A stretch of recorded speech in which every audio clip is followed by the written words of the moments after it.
Similar to how heliocentric pseudoscientists have changed the very definition of the word level to mean curved, they have also done the same thing with the words up and down. Everyone intuitively knows and can readily demonstrate which way is up and which is down, just by pointing one finger to the sky and one to the ground. But globe defenders take umbrage with this simple meaning and insist otherwise. They claim the sky is not always up. On their model, the sky is all around their globe, so there's always sky beside you, and sky below you as well. Similarly, on their model, the stars aren't all above us. Instead, stars are all around us, with just as many stars beside or below us as there are above. Merriam-Webster defines up as being toward a higher position or place, but then further specifies, especially away from the center of the earth. Likewise, down is defined as toward or in a lower physical position, i.e., especially toward the center of the earth. These caveats about being toward or away from the center of the earth are necessary additions for life on a globe. The masses have been taught and now believe that up and down are simply subjective terms, so what is up for one person can be down for another. What is up for someone at the North Pole is down for someone else at the South Pole, and what is down for a third party at the equator isn't up or down, but perpendicular sideways for the people at the poles. This is why Australia has long been dubbed the land down under, because the masses are taught and now believe that places like Australia on the southern hemisphere of their globe Earth are physically upside down with respect to places like Europe in the northern hemisphere.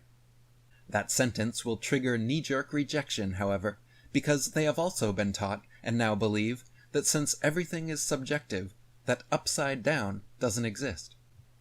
On the globe, everything and everyone is always right side up, and they won't hear otherwise.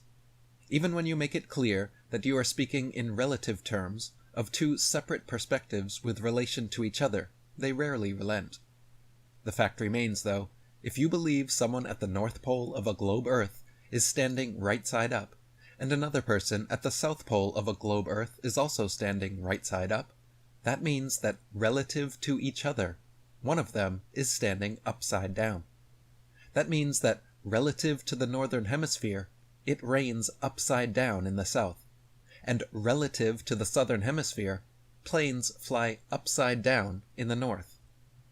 This is so conceptually absurd that globe believers refuse to address the contradictions, and instead attempt to gloss them over with their mantra of upside down doesn't exist on a globe.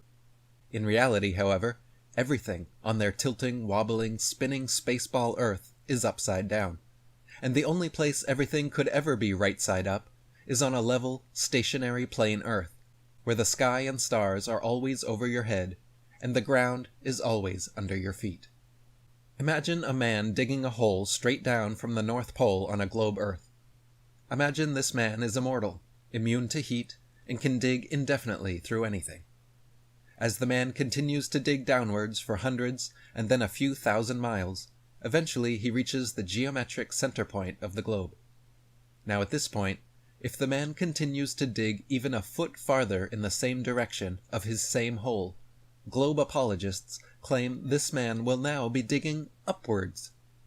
Then, if he continues to dig the same direction of his same hole for 3,958 more miles, they claim he will pop out feet first at the South Pole.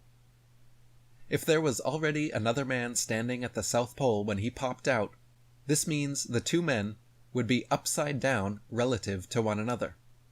From their own perspectives, they would both always feel right side up.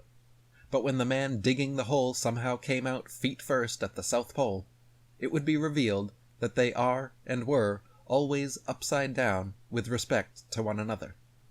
The only place up and down can have any objective meaning is on the geocentric flat Earth model.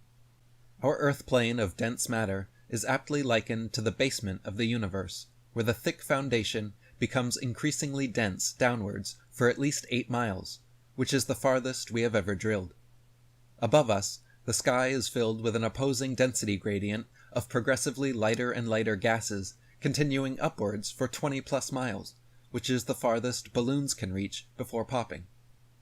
On our Earth plane, down is the direction of density, and up is the direction of lightness.